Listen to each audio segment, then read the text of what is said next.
O uso da seriação como uma ferramenta formal para recriar cronologias culturais, né, a partir de dados percentuais, de acordo com os autores, geralmente cacos, né, o uso dessa seriação para a gente conseguir recriar essas cronologias culturais culminou no manual do Ford, né, do James Ford, vocês se lembram do James Ford, né, sobre o assunto, lá em 1962. Vocês se lembram do James Ford?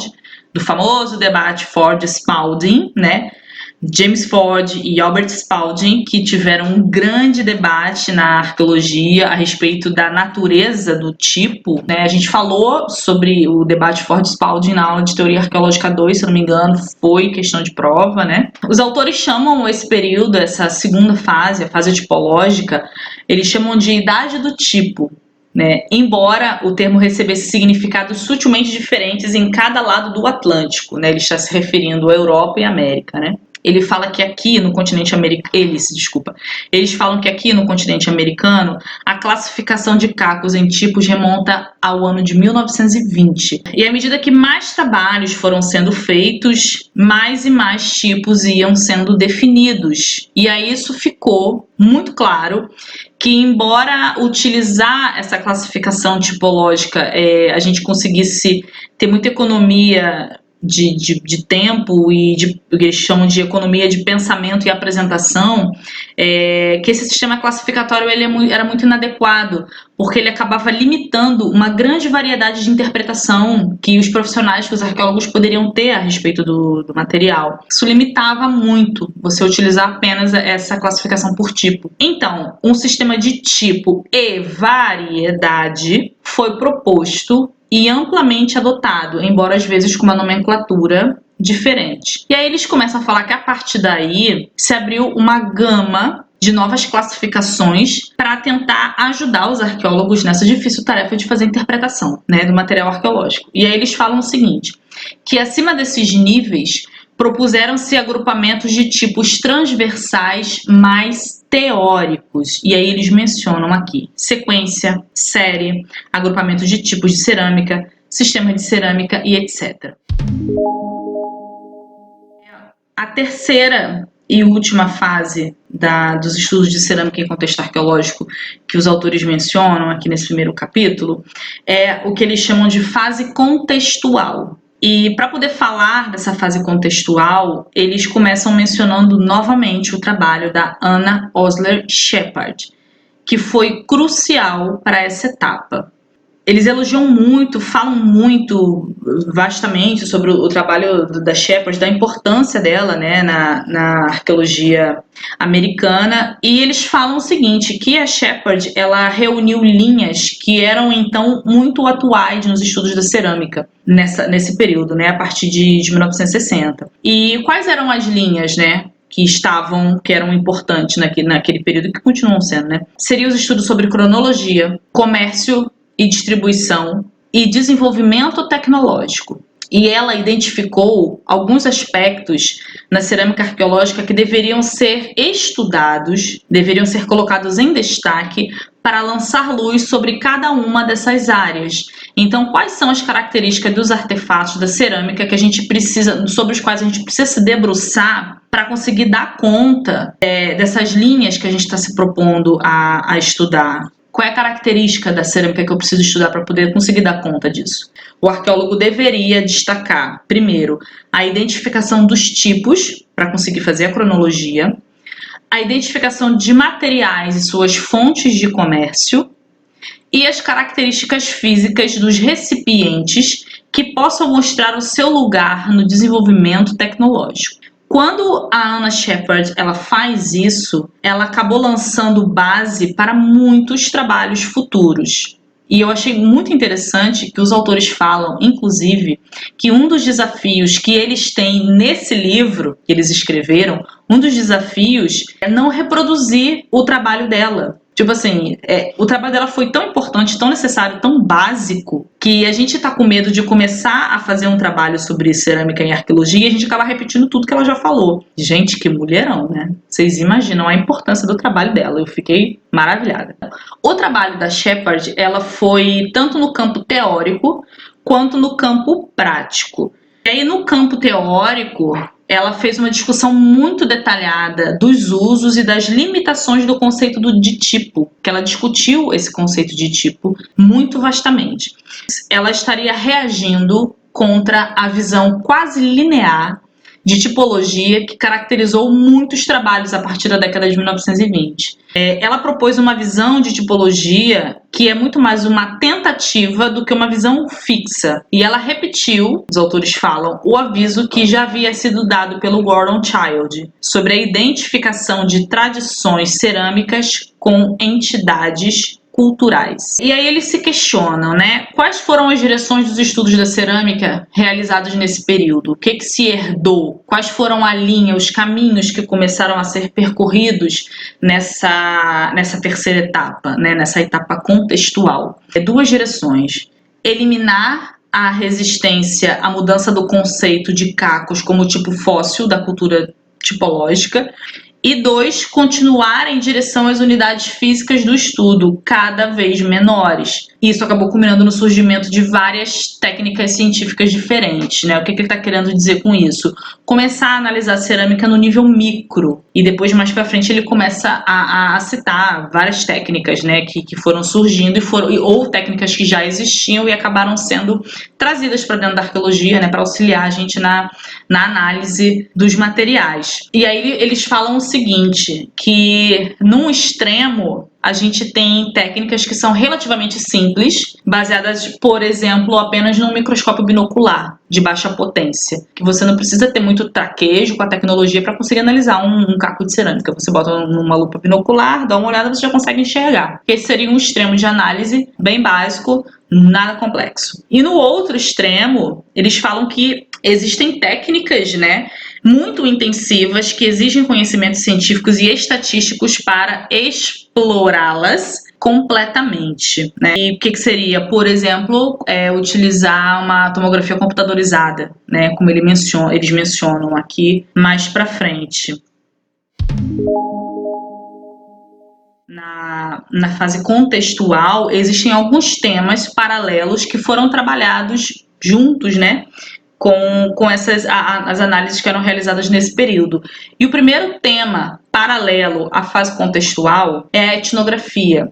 Eles falam que nessa fase contextual, a etnoarqueologia se desenvolveu como uma maneira de usar evidências etnográficas para ajudar os arqueólogos a examinar os processos que existiam entre os seus achados, ou seja, os artefatos, e as sociedades que produziram esses artefatos e utilizaram. Então, a etnografia seria uma forma de conseguir linkar o artefato à comunidade que o produziu e o utilizou. Os estudos etnográficos sistêmicos da cerâmica indígena americana, por exemplo, de acordo com os autores, começaram a ser realizados na década de 1880. Na década de 1920 já se havia desenvolvido um estudo muito abrangente do processo de produção de cerâmica aqui na América, mas a relevância desse trabalho para a arqueologia só foi enfatizada a partir de 1950. O segundo tema paralelo dentro dessa fase contextual, essa terceira fase, é a produção e a tecnologia. O interesse por produção e tecnologia em cerâmica surgiu, de acordo com os autores, a partir do século XVIII. E esse interesse levou ao interesse do processo de queima. E aí, de acordo com os autores, esse interesse acabou culminando numa série de queimas experimentais. Então, vocês imaginem, né? O povo está fazendo arqueologia experimental desde o século XVIII, né? Que legal. E o interesse inicial pela tecnologia dos recipientes de cerâmica se concentrou nas questões da alta tecnologia, de como certas mercadorias muito finas eram feitas.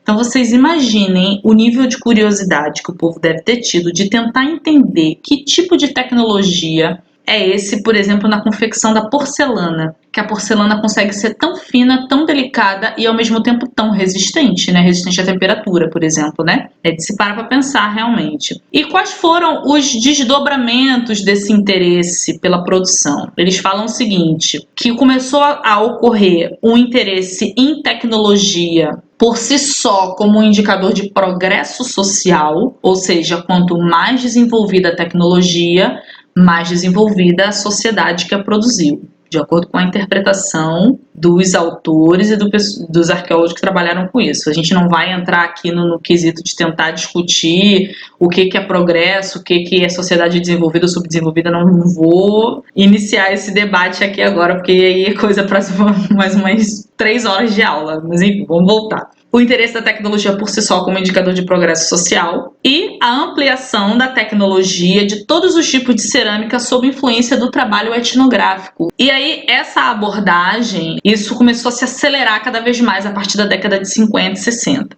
A partir da década de 60 se começou a utilizar também radiografia, tomografia computadorizada, numa escala micro, para examinar os componentes microscópicos da cerâmica, né? E essas ferramentas acabaram se tornando muito frequentes, né? Começaram a ser aplicadas frequentemente no exame científico da cerâmica arqueológica. O terceiro tema paralelo que a gente trata aí dentro dessa fase contextual são os métodos científicos que começaram a ser utilizados a partir da década de 1960. As técnicas científicas têm sido de uso especial em 3 áreas dos estudos de cerâmica: datação, estudo de proveniência, de onde o material veio, e estudo de funcionalidade, para que serve esse recipiente. Então, quando a gente fala de método científico para datação em cerâmica, os autores falam o seguinte, que a cerâmica arqueológica ela esteve de forma marginal no que diz respeito à revolução, eles botam entre aspas, né, revolução do radiocarbono entre as décadas de 50 e 60. Por quê? Porque raramente tinha um conteúdo orgânico que pudesse formar uma base para a datação de carbono 14 na cerâmica, de acordo com os autores, né?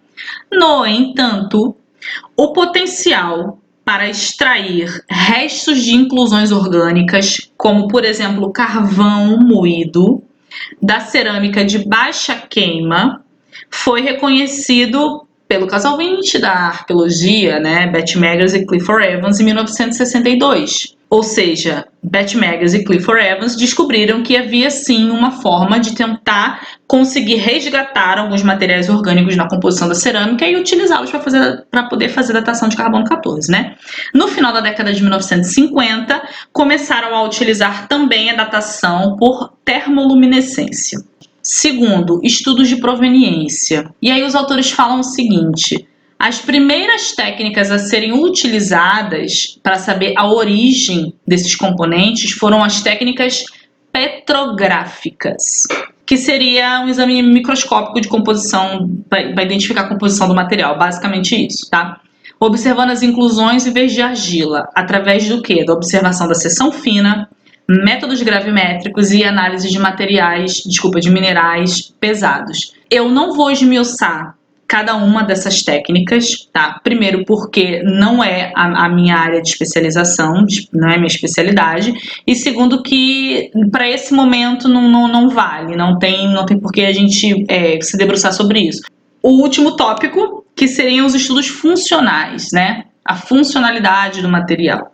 Os estudos de funcionalidade, de acordo com os autores, podem ser rastreados até o século XVI. E, de acordo com eles, existem 4 maneiras de análise que são sugeridas para a gente tentar mensurar a funcionalidade do artefato. A primeira, examinar as associações da cerâmica com o contexto estratigráfico no qual ela foi encontrada.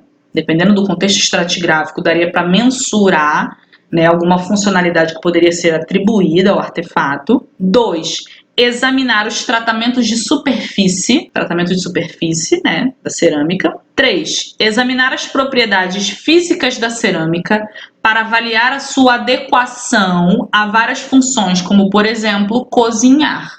E quarto, examinar marcas de desgaste e fuligem no interior e no exterior. Então, a partir dessas quatro maneiras de analisar, né, essas 4 abordagens, de acordo com os autores, a gente poderia mensurar uma funcionalidade possível para o artefato. O quarto e último tema paralelo da fase contextual seria o que os autores chamam de quantificação. A quantificação, ela é a medição da quantidade de cada tipo de cerâmica em uma assembleia ou conjunto, né, arqueológico, com o objetivo de descrever essa assembleia ou esse conjunto em termos das proporções de cada tipo presente. Ou seja, falando a grosso modo, descrever as características desse conjunto arqueológico a partir das características da cerâmica, do conjunto cerâmico. Esse conceito de quantificação, né, de medição,